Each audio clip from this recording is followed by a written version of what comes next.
A ferocious bull escapes and destroys the city. The ending is surprising. The call came through to Brisbane police at 6:47 a.m. on a Thursday morning. A cattle truck had overturned on the Story Bridge during peak hour, blocking 3 lanes and causing absolute chaos. But that wasn't the worst part. One of the bulls being transported had escaped and was now charging through the streets of Fortitude Valley. Senior Constable Maya Chen arrived on scene within minutes, expecting the usual traffic nightmare. What she found was something out of a disaster film. The massive Brahman bull, easily 800 kilos of muscle, horn and rage, was tearing through James Street, bellowing and destroying everything in its path. A market stall lay in splinters. A parked sedan had a massive dent in its side where the bull had charged it. Shop windows were shattered. People were screaming, running, trying to get off the street as the enraged animal thundered past. Jesus Christ! Maya's partner, Constable Tom Bradley, stared at the destruction. That thing's a bloody tank. The bull stopped in the middle of the intersection, sides heaving, eyes rolling white. Blood streamed from a gash on its shoulder, probably from the truck accident. It pawed at the ground, snorting, looking for the next target. We need to clear these streets. Now, get everyone inside. Maya grabbed her radio, and someone called the bloody RSPCA. We need tranquilizers, livestock handlers, something. We can't let it keep going like this. But the bull had other ideas. A car made the mistake of turning onto James Street, its horn beeping. The bull's head swung toward the sound, and it charged. The driver, a woman in her 60s, screamed as 800 kilos of enraged animal slammed into her vehicle's passenger side, caving in the door and flipping the car onto its side. Maya ran toward the overturned vehicle, her heart pounding. The bull had moved on, destroying a cafe's outdoor furniture, but the woman in the car was trapped, crying for help. Tom and Maya managed to get her door open and pull her out, shaken, bruised, but alive. It came out of nowhere. The woman sobbed. I didn't see it until it hit me. The RSPCA arrived with a vet, Dr. Simon Walsh, who took one look at the situation and shook his head. That bull's terrified and in pain. Look at it. That's not aggression. That's panic. Something's driving it. Yeah. It's driving through my city, destroying everything. Maya was trying to coordinate evacuations while keeping track of the bull's movements. Can you tranquilize it? Not safely. At that size, with that much adrenaline, I'd need to get within 10 meters. And if I miss or underdose, we're in serious trouble. Overdose, and we kill it. The bull continued its rampage through Fortitude Valley. It charged a bus stop, sending the shelter crashing to the ground. It destroyed the front window of a bookshop, books and glass exploding onto the footpath. It overturned rubbish bins, smashed through a wooden fence, and kept bellowing, that deep, desperate sound that echoed off the buildings. Social media went mad. Videos of the bull's rampage were everywhere within minutes. News helicopters appeared overhead. The story was international within an hour. Rampaging bull destroys Brisbane suburb. Maya coordinated with her team to create barriers, trying to funnel the bull toward Wickham Park, where they'd have more space to work with. But the animal was unpredictable, changing direction constantly, always moving, always destroying. It's heading toward the primary school. Tom's voice was tight with fear. Maya, there's 200 kids in there. The New Farm State School was 3 blocks away, and the bull was charging straight toward it. Maya felt ice in her veins. She'd grown up in Brisbane, had gone to that school. Her nephew went there now. Get cars in front of it. Block the streets. We cannot let it reach those children. Police vehicles screamed through the streets, trying to cut off the bull's path. But the animal was single-minded, powerful, unstoppable. It smashed through a parked utility, sent a motorbike flying, and kept going. The school had been alerted. Maya could hear the lockdown alarm through her radio. Teachers rushing children inside, locking doors, pulling blinds. But the school fence was just wire and posts. It wouldn't stop this bull. Then something extraordinary happened. As the bull approached the school, charging full speed toward the fence, it suddenly stopped, just stopped, 10 meters from the barrier. Its whole body was shaking, sides heaving, but it didn't charge. It stood there, bellowing, pawing the ground. Why'd it stop? Tom had positioned himself between the bull and the school, ready to do whatever it took to protect those kids. Dr. Walsh, who'd been following in the RSPCA van, got out slowly and approached on foot, tranquilizer rifle in hand. He moved carefully, watching the bull's body language. Something's wrong. This isn't normal behavior. Bulls don't just stop mid-charge. The bull turned its massive head, looking back the way it had come. It bellowed again, that same desperate sound, and started moving back toward Fortitude Valley. Not charging this time, walking, but still destroying anything in its path. A street sign went down. A planter box exploded into dirt and flowers. A fence collapsed. It's heading back toward the bridge. Maya was tracking its movement on her phone, using the helicopter footage. Why is it going back? They followed at a distance, police cars creating a perimeter, keeping civilians clear. The bull moved with purpose now, retracing its path of destruction, back through James Street, past the overturned car, past the destroyed cafe, back toward the Story Bridge, where this had all begun. When they reached the bridge, the overturned cattle truck was still there, surrounded by emergency vehicles. The other bulls had been secured, but the cleanup was ongoing. The bull, the one that had terrorized Fortitude Valley for nearly 2 hours, walked straight to the truck and stopped. It bellowed. Long, loud, heartbreaking, and from inside the truck came an answering call. Maya felt her breath catch. Doctor. Walsh was already moving forward, understanding what was happening before anyone else. There's another bull in there, still trapped. Oh God, they're calling to each other. The emergency crews, working on the overturned truck, had been focused on securing the scene, making sure no other animals escaped. They hadn't realized one bull was still trapped in the wreckage, pinned by twisted metal and unable to get out. The escaped bull, the one who'd terrorized the city, moved closer to the truck, still bellowing. The call from inside came again, weaker this time. Dr. Walsh held up his hand, stopping the police from advancing.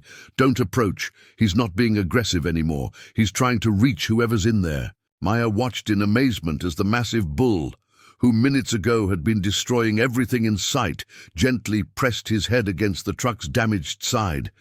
The metal groaned. The trapped bull called out again, "We need to get that other bull out. Now." Dr. Walsh was already coordinating with the fire brigade. If we don't, this one's going to tear the truck apart trying to free it. The fire crew brought in cutting equipment, but approaching the truck with the escaped bull standing right there was dangerous.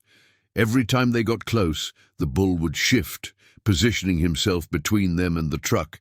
Not aggressive, but clearly protective. He won't let us near. The fire chief, a man named Roberts, assessed the situation, and we can't cut that metal with him standing there. He'll panic, could hurt himself or us. Dr. Walsh had an idea.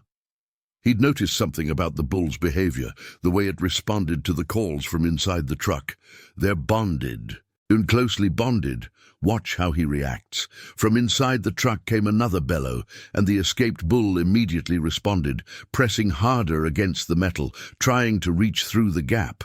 His desperation was palpable. Could be brothers, Dr. Walsh mused, or raised together. Bulls don't usually form these kinds of bonds, but it happens, especially if they've been together since they were calves. Maya had an idea. She grabbed a megaphone and addressed the bull directly, feeling ridiculous but trying anyway.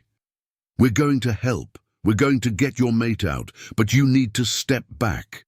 The bull, of course, didn't understand English, but Dr. Walsh nodded approvingly. "Keep talking."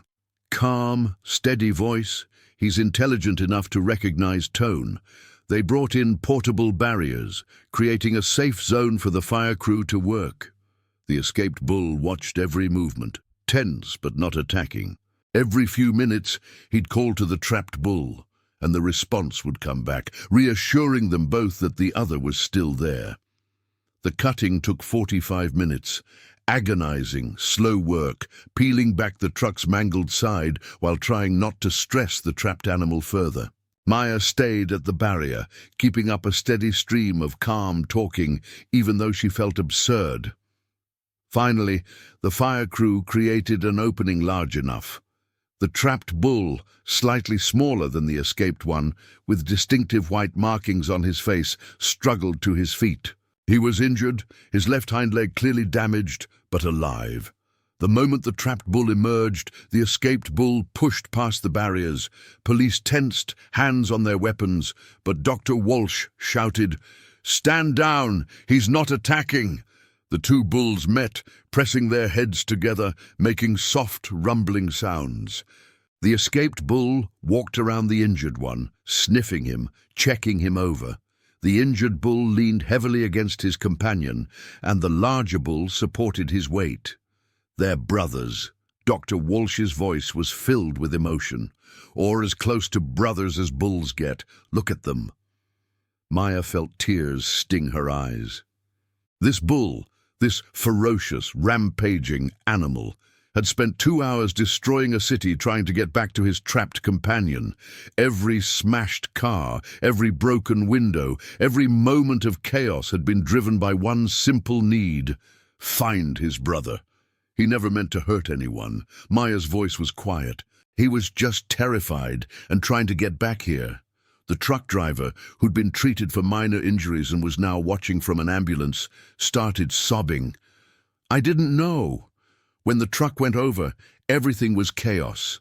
I got out, I saw one bull escape, but I didn't realize there was still one trapped. I didn't know. Doctor." Walsh examined the injured bull while his companion stood guard, tense but allowing the vet to work. The hind leg was fractured but not broken, painful but treatable. Both bulls had various cuts and bruises from the accident, but nothing life-threatening. "We need to transport them together." Dr. Walsh was already making calls. "If we try to separate them now, we'll have another rampage. These two are a bonded pair." The RSPCA organized a specialized transport truck, one large enough for both bulls. Loading them was surprisingly easy. The escaped bull simply followed when his injured companion was guided into the truck. He stayed close, protective, making sure his brother was safe before allowing himself to be secured.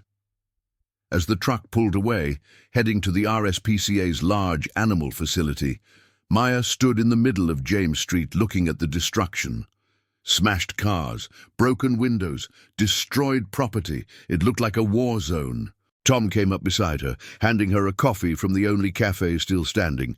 "Media's having a field day. Rampaging bull of Brisbane. They're calling for it to be put down." Maya felt her jaw tighten. That bull didn't rampage. He fought through a city trying to reach his brother. There's a difference. Try telling that to the people whose cars got totaled or shops got destroyed. "I will." Maya was already forming a plan. "We're going to tell the real story, not ferocious bull destroys city. The truth." Over the next few hours, Maya worked with Dr. Walsh and the RSPCA to piece together the full story. The two bulls were indeed brothers, or at least raised together from birth. They'd been inseparable for 3 years, always housed together, transported together, sold as a pair. The transport company had specific instructions never to separate them. But during the accident, in the chaos and confusion, no one had realized one bull was trapped. The escaped bull had done what any terrified, desperate creature would do. He'd tried to get back to his family. And when barriers and buildings and vehicles got in his way, he'd gone through them. He was trying to retrace the route. Dr. Walsh explained to the gathered media that afternoon, bulls have remarkable spatial memory. He knew his brother was back at the bridge, and he was trying to get there. Everything he destroyed was in his path, not targeted aggression. The press conference was packed. Every major news outlet in Australia had sent reporters, along with international media still following the story. Maya stood at the podium, Dr. Walsh beside her, and told the truth. She showed footage from security cameras tracking the bull's path. How he'd gone straight from the bridge toward the school, then stopped. How he'd turned back and retraced his exact route, destroying things in his way but never deliberately targeting people. How he'd returned to the bridge and called for his trapped brother. This wasn't a rampage. This was a rescue mission. Maya's voice was steady but emotional. That bull, his name is Titan, by the way, spent 2 hours fighting through obstacles to reach his brother Apollo, who was trapped in the wreckage. Everything he destroyed was in his path back to the bridge. He wasn't attacking the city. He was trying to save his family. The room erupted in questions. Maya fielded them calmly, with Dr. Walsh providing the scientific context about bull behavior, bonding, and stress responses. So you're saying the bull wasn't dangerous? One reporter's tone was skeptical. I'm saying he was a terrified, injured animal trying to reach his trapped companion. Yes, he caused significant property damage. Yes, people were scared, and rightfully so. But understanding why it happened matters. This wasn't malice. This was love. The story shifted immediately. By evening, the narrative had completely changed. Heroic bullfights through city to save trapped brother replaced the rampaging bull headlines. Social media exploded with support for Titan and Apollo. Artists created illustrations, poets wrote verses. The bulls became symbols of loyalty and determination, but Maya knew sentiment didn't pay for damages. 37 vehicles destroyed or damaged, 18 businesses with broken windows or property damage. The total bill was close to $2 million, and someone had to pay. The transport company's insurance would cover most of it. But they were also facing scrutiny for the accident and for not realizing Apollo was trapped. The bull's owner, a cattle station in regional Queensland, was cooperative but struggling financially. They couldn't afford to take back 2 bulls who'd become international celebrities but couldn't return to normal station work. That's when the donations started. A Brisbane local set up a crowdfunding page, Help Titan and Apollo. The goal was $50,000 to cover their care at the RSPCA facility. Within 24 hours, they'd raised $500,000. Within a week, over $2 million, enough to cover all the property damage and establish a permanent sanctuary for the brothers. Maya visited them at the RSPCA facility 5 days after the incident. Both bulls were recovering well. Apollo's leg was healing, and Titan's wounds were superficial. They were housed in a large paddock together, and seeing them together was like watching different animals from the ones who'd been on the bridge. Titan, the ferocious destroyer, was gentle with his injured brother.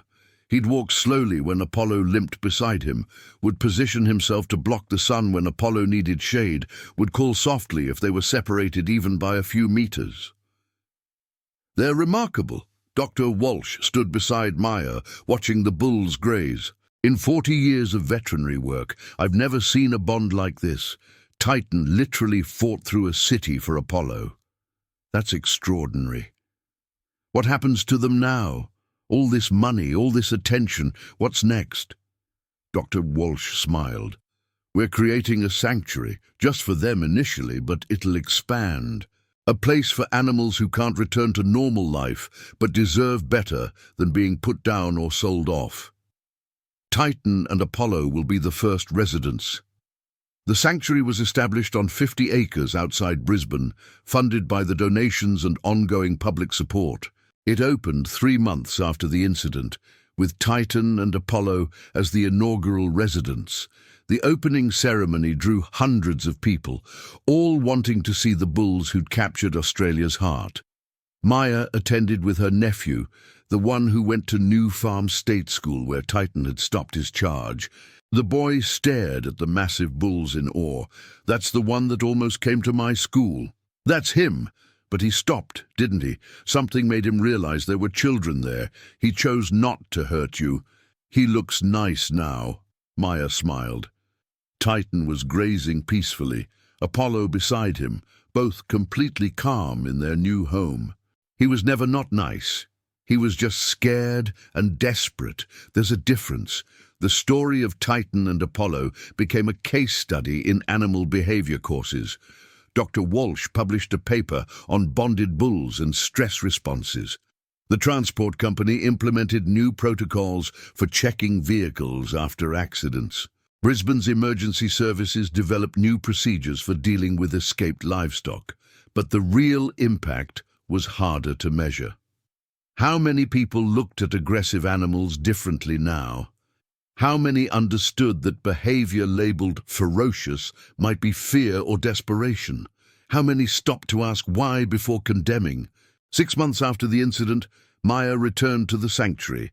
It had grown. They now housed 3 rescued horses, 2 former racing greyhounds, and a small herd of goats who'd been saved from a hoarding situation. But Titan and Apollo remained the stars. People come from all over to see them. The sanctuary director, a woman named Helen, walked Maya through the facility. They stand at the fence for hours, watching these bulls just be bulls, being gentle with each other. It's healing, somehow. Maya understood. In a world that often felt chaotic and cruel, Titan and Apollo represented something pure. Loyalty that would destroy obstacles, love that would fight through impossible odds, brotherhood that nothing could break. A school group arrived for an educational tour. Helen gathered the children at the viewing platform overlooking Titan and Apollo's paddock. Maya listened as Helen told the story, not sensationalized, just honest. About the accident, about Titan's desperate journey, about the reunion. "So the bull was bad?" one small boy asked. "No." Helen's voice was gentle but firm. Titan was never bad. He was scared and trying to save his brother. Sometimes when we don't understand why someone acts a certain way, we call them bad or dangerous. But usually there's a reason, a story we don't know yet. The children watched the bulls, and Maya watched the children, learning empathy. Learning to look beyond surface behavior to underlying cause, learning that ferocious and loving could be the same creature depending on circumstances. As Maya left that day, she passed Titan and Apollo's paddock. Both bulls were resting in the shade, Titan's massive head resting on Apollo's back, peaceful, safe, together. Maya thought about that morning 6 months ago, standing in the wreckage on James Street, looking at destroyed cars and broken windows. She'd been angry then, frustrated by the chaos and destruction. Now she understood it differently. A year after the incident, Brisbane City Council erected a small plaque on the Story Bridge. It read, "On this site, Titan the Bull showed us that destruction can be an act of love. May we always seek to understand before we judge." The anniversary drew media attention again, but it was different now, reflective rather than sensational. Stories focused on what the city had learned, how the incident had changed perspectives on animal welfare and behavior. Maya was interviewed for a documentary about the event.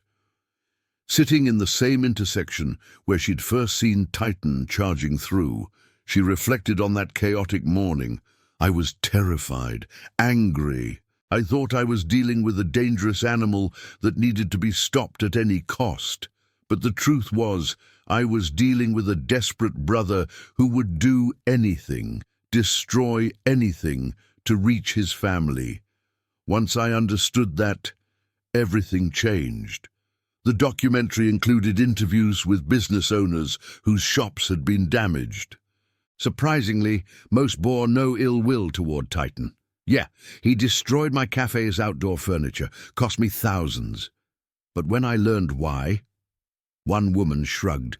"Hard to be mad at something that was just trying to save its brother, isn't it? I've got a brother. I'd probably destroy a few tables for him too." Not everyone was so forgiving. Some people still argued that Titan should have been put down, that property damage couldn't be excused regardless of motivation. But they were in the minority. drowned out by the majority who saw the incident as a lesson in empathy and understanding. The sanctuary thrived. Titan and Apollo's story brought attention and funding to animal welfare across Australia. Other sanctuaries opened, inspired by their model. Laws changed, improving transport conditions for livestock and requiring better emergency protocols. Tom, Maya's partner, joined her for the anniversary event at the sanctuary. They stood at the fence watching Titan and Apollo, now 4 years old and in their prime. Both bulls had gained weight, their coats glossy, their movements relaxed and confident. "You ever wonder what would have happened if we'd shot him?" Tom asked quietly. "That first hour, when he was destroying James Street, everyone was screaming for us to put him down. I try not to." Maya's voice was equally soft. "But yeah, I think about it. We came so close to killing a bull whose only crime was loving his brother too much." A little girl approached the fence, her hand reaching through the bars.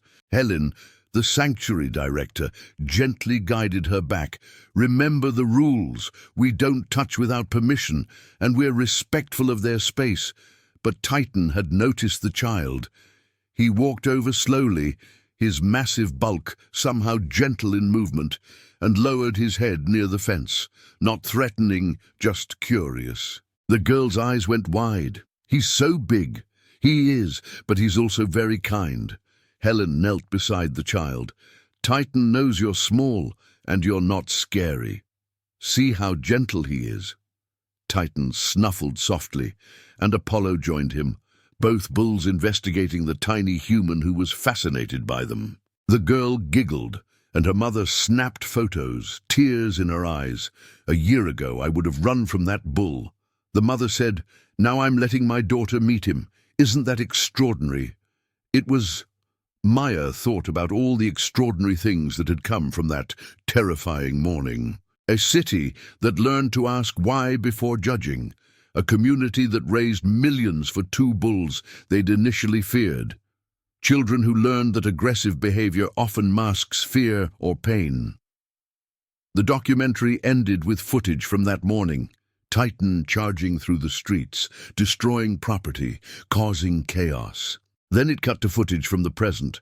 Titan and Apollo grazing peacefully, surrounded by children on a school tour, being gentle and calm. The narrator's voice overlaid the images. Titan didn't destroy Brisbane out of malice or rage. He fought through impossible obstacles because his brother needed him. In doing so, he taught an entire city a lesson we desperately needed to learn. That understanding transforms everything. That what looks like destruction might be desperation. That ferocity can be another name for love. 2 years after the incident, Apollo developed a health issue, a recurring infection in his injured leg. The vet visits stressed him terribly, and Titan's response was immediate and protective. He wouldn't let anyone near Apollo, even veterinary staff trying to help. Helen called Maya, who'd stayed connected to the sanctuary. "We can't treat Apollo properly with Titan blocking access. But if we separate them, Titan goes berserk and Apollo gets more stressed. We're stuck." Maya came to the sanctuary and did something that felt absurd, but somehow right. She stood at the fence and talked to Titan, the same way she'd talked to him on that chaotic morning 2 years ago. "Hey mate, remember me? Your brother needs help. The vets are trying to help him, same way they helped him on the bridge. You need to let them." Titan watched her, those intelligent eyes focused and alert. Maya kept talking, steady and calm, explaining what the vets needed to do and why. Dr. Walsh stood ready with sedatives, but Maya asked him to wait. "I know you're scared. I know you want to protect him. But sometimes protecting someone means letting others help, like you let us help on the bridge. Remember? We got him out. We got you both out. Now we need to help him again." It took 20 minutes of steady talking, but eventually Titan stepped back just enough. The vets moved in quickly, treated Apollo's infection, and backed off. Titan immediately returned to his brother's side, checking him over, making sure he was okay. I'll be damned. Dr. Walsh shook his head in wonder. He understood you. Or at least, he trusted you. Maya wasn't sure which it was. Maybe both. Maybe after everything they'd been through together, the chaos, the rescue, the reunion, some kind of understanding had formed between a human cop and a bull who taught her about love and loyalty. 5 years after the incident, Maya was promoted to sergeant. At her promotion ceremony, the commissioner mentioned the Titan incident specifically. Sergeant Chen showed exceptional judgment on a day when chaos could have turned to tragedy. She looked beyond the destruction to understand the cause, and in doing so, she potentially saved not just 2 bulls, but taught an entire city a valuable lesson. That's the kind of policing we need. Maya thought about that morning constantly, how close they'd come to a very different ending. How easy it would have been to see Titan as nothing more than a dangerous animal that needed to be stopped. How transformative it had been to discover the truth. The sanctuary had become a place of pilgrimage. People traveled from across Australia and internationally to see Titan and Apollo, to hear their story, to learn the lesson they represented. The brothers, both now mature bulls, powerful and impressive, remained inseparable. They grazed together, rested together, lived together in their peaceful sanctuary. On the 5th anniversary, Brisbane hosted a festival celebrating animal welfare and understanding. Titan and Apollo's story was central to it all, a reminder that things aren't always what they seem, that aggression often masks fear or love, that understanding changes everything. Maya stood at the sanctuary during the festival, watching hundreds of people walk through, learning about the bulls and other rescued animals. Children asked questions, adults nodded thoughtfully, everyone left with a slightly shifted perspective. Tom came up beside her, handing her a bottle of water. "You changed this city. You know that, right? That morning, you chose to understand instead of just react. That mattered." "Titan changed the city," Maya corrected gently. "I just listened to what he was trying to tell us." As the sun set over the sanctuary, Titan and Apollo settled in their favorite spot, side by side, Titan's head resting on Apollo's back, both at peace. 5 years since the morning that could have ended so differently. 5 years of living proof that what looks like destruction can be devotion, that ferocity can be another word for love. The surprising ending wasn't that a bull destroyed a city, it was that the destruction taught the city something it desperately needed to learn, that before we label something as dangerous or bad, we should try to understand why it's acting that way. That beneath aggressive behavior often lies fear, pain, or in Titan's case, love so powerful it would tear through any obstacle to reach the one who mattered most. Sometimes the most ferocious acts come from the gentlest hearts, pushed to desperate measures. Sometimes destroying everything in your path is the only way to save everything that matters. And sometimes the ending isn't surprising at all. It's exactly what should have happened once you understand the whole story. Titan destroyed a city to save his brother. And in doing so, he saved the city from its own rush to judgment, teaching everyone who witnessed it that understanding transforms everything, that love takes many forms, and that heroes sometimes have 4 legs and weigh 800 kilos.